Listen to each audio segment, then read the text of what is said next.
Hi, we are the team Game Changers and we are representing Indian Institute of Management Indoor at Celebration 2014. Let's meet the Game Changers.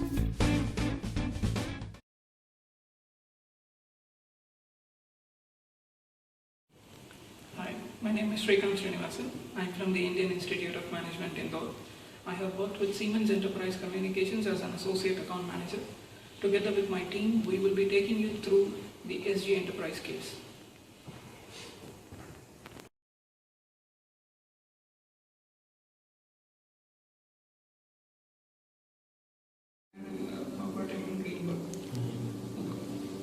Hi, I'm Balloja. I'm second year student of Indian Institute of Management in Indore. Very excited to take part in this competition. Before coming to MBA, I was an entrepreneur in Mumbai, India.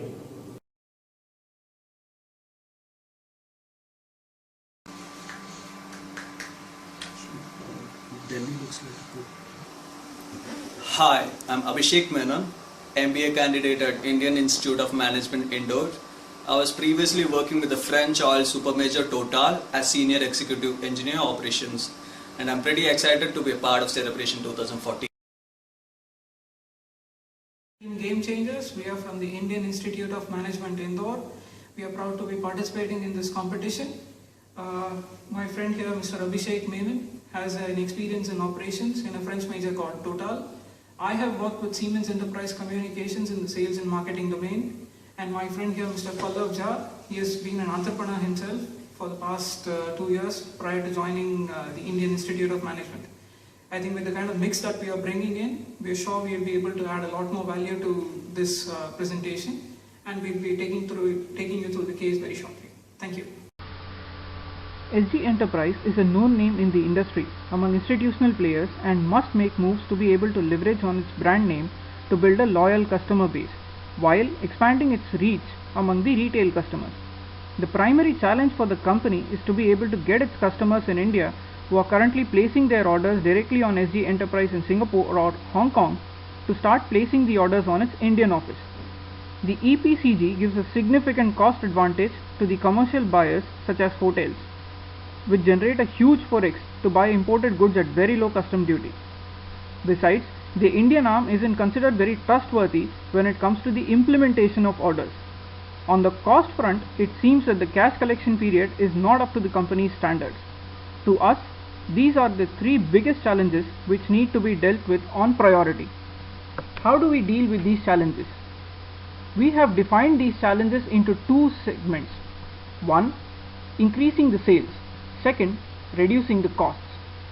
Increasing the sales. Establish a robust channel for individual and institutional customers. 2. Aggressive marketing efforts to push new products. 3. Revamp of the existing market strategy to customer-centric focus. Reducing costs. Build strategic partnerships with local players in order to achieve higher sales growth, at the same time higher bottom lines. 2. Build an operationally sound backend to stimulate and support growth plans. 3. Explore low-cost sourcing options. How would this affect our business? Capture retail customers, developing new channel partners, and developing custom designs for high margins would ensure that customer loyalty is maintained. Concentrating on B2C marketing, catalogs, partner training and advertising would ensure that we are able to communicate with the retail customers. Upselling through installation services, developing a sales-focused strategic group would ensure that the company's top lines are always taken care of and the growth keeps happening. Making the best of the design center, proper integration of IT system and regular feedback for the sales account management would ensure that the collection is taken care of, and therefore the cash flow issue would be resolved immediately. Last but not the least, explore options of local manufacturing via partners. The Modi government today emphasizes on Make in India, and rightly so. The handcraft and the handloom industry in India comes under the small and medium scale enterprises. This is an industry which receives the highest amount of subsidies and the greatest taxation benefits that one can imagine. Tying up with this industry will ensure that the sourcing costs are reduced drastically. Therefore, the company can ensure that the margins are raised. Now, how do these margins translate into additional business for us? We can either pass on these margins to our customers to ensure that we are able to get more business from them, or alternatively, we can improve our bottom lines. The moment we improve our bottom lines, we can then focus on expanding our business into newer areas.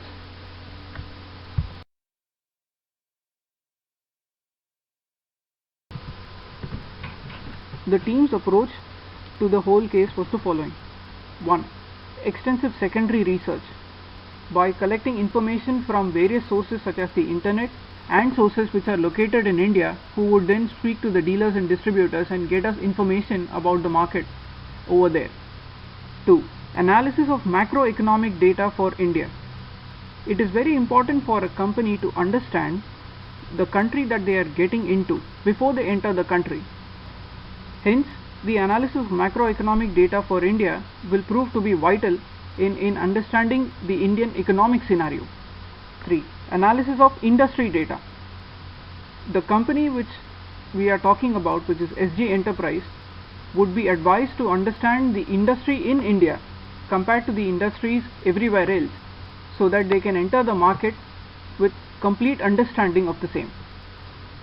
Hypothesis testing, which included expert interviews, on-ground surveys, a little brainstorming on our part as well.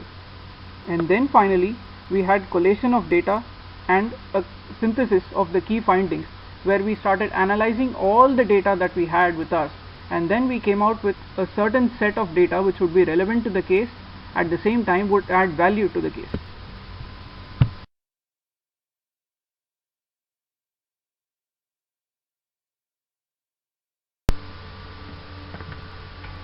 The Indian interior furnishing market. But before we understand the Indian interior furnishing market, let's first understand the macroeconomic data for India. The GDP for the next fiscal in India is driven by a partial unclogging of domestic policy logjam as well as an improved global growth prospect. This, together with improved private consumption demand, will trigger a mild revival in industrial growth to 4% in 2014-15. Sectors such as consumer durables, automobiles, textiles will especially gain from this revival. This will, we believe, will rub off on the services sector as well, which is expected to grow at 7 to 8% per annum. The overall growth for the economy is projected at 6% for FY15, driven by an improving industry and consumer sentiment, thanks to some aggressive policy measures taken by the Honorable Prime Minister of India. Measures are also being taken to ensure that headline inflation remains under control, which should free up a significant portion of the consumer's disposable income, allowing them to afford what they would otherwise perceive as luxuries. The interior furnishing space in India is set to grow at a pace of 8% compounded annual growth rate.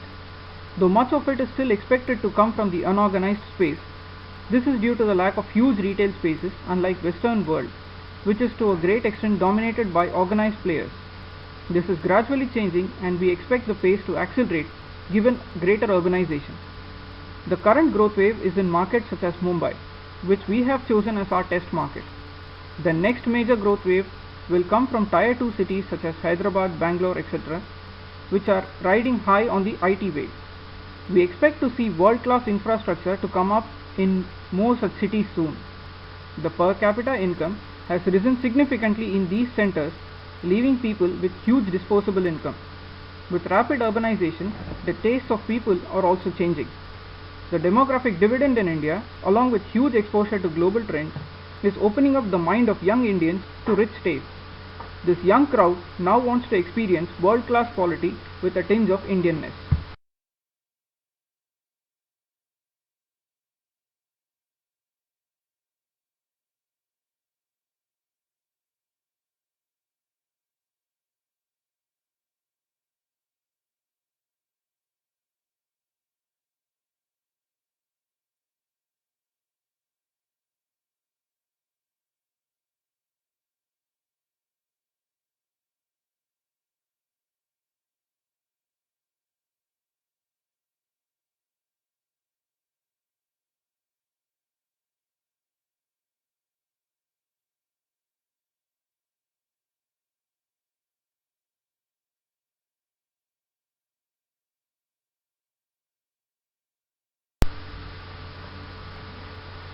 markets where we expect maximum amount of business in the institutional segment. We believe that tourism and hospitality, which current market size is $40.8 billion in India, will grow at a 7.6% CAGR up to 2023. The next sector which we believe will provide the greatest amount of growth is the education sector, where we already have about 700 universities and 35,500 colleges. The Indian government expects to set up 800 more universities with the help of the private sector and add about 35,000 more colleges. Airports. 92 airports are currently operational in India, and 16 new airports have been planned by the Airports Authority of India. We believe that this sector would be the future as the government stresses on infrastructure.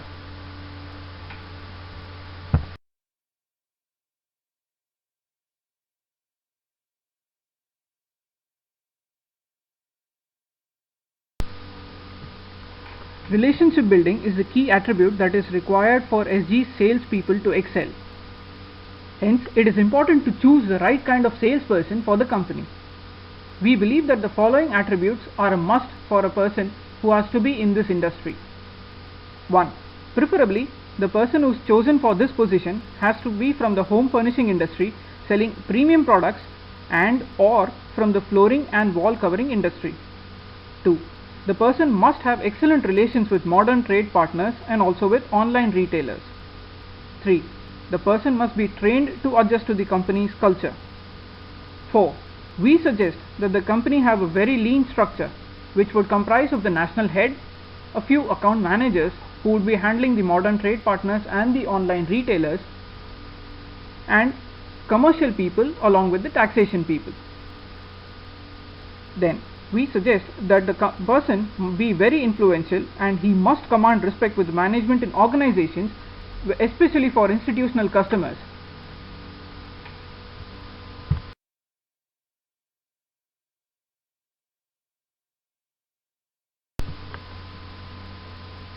Replication of successful hierarchy model from Singapore for the Indian office would lead to a better organizational output. The existing organizational structure in India consists of the Indian Trading Office, which consists of sales, logistics, operations and customer support. The challenge here is that the current organization is not efficient. Second, a lack of clear feedback and coordination channel is missing, which makes overall customer service difficult. The proposed organizational structure consists of a regional trading office with sales, logistics, operations and customer support, but they are all in coordination with the Singapore office. This would ensure smoother conduct of business operations. Regular contact with Singapore office would also ensure that the HR policies are streamlined and in accordance with the Indian principles, while ensuring that they conform with the global standards.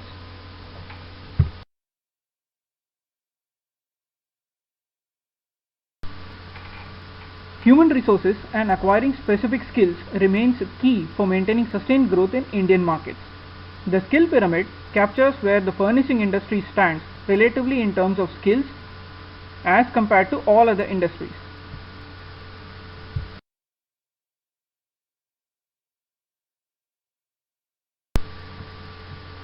Skill requirements and skill gap identification. The organization functions, requisite skill level and the possible skill gaps have been portrayed below at various designations and across domains. For example, procurement, purchase manager, purchase executive and associate, merchandising sales, senior merchandiser or sales manager, and design, which is for the senior designer.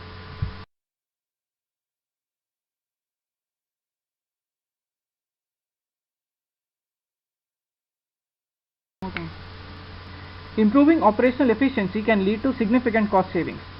Actions such as customer-focused process flow, checking the rejection rate of the batch and shipment, and measuring the need and maintaining higher SKUs, especially for focus products in India, can lead to logistics optimization, which will in turn help us reduce our costs.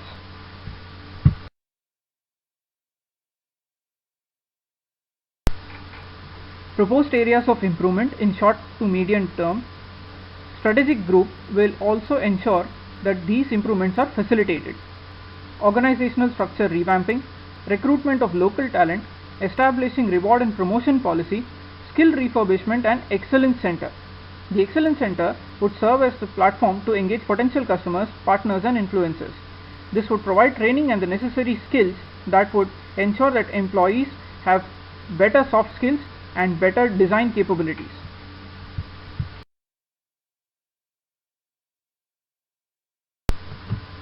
Focus on vertical integration by capitalizing on low-cost country sourcing can lead to significant cost savings as already explained earlier. Raw material costs can be reduced significantly by sourcing from industries such as the small and medium enterprise handloom industries and handicraft industries.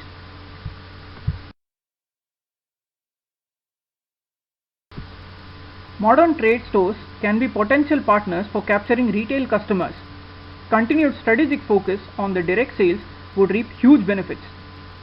Modern trade and online retail together constitute only about 7% of the total retail trade in India. However, they are growing at a pace of 30% compounded annual growth rate as per PwC report. We believe that this will be the future of retail.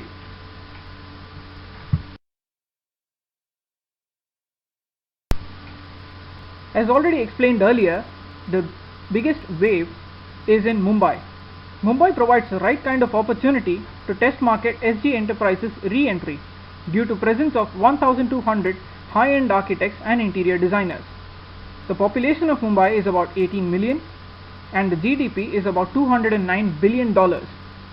There are about 240 hotels in Mumbai which by themselves would represent a huge market for SG Enterprise.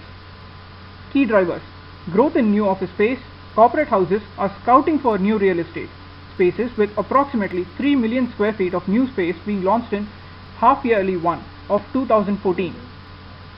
Consumption is high due to high awareness levels and experimental attitude.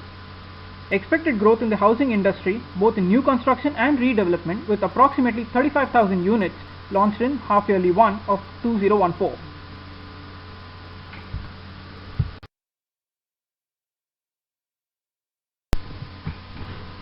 The methods we have suggested, we are sure, are bound to provide an improvement in the company's situation.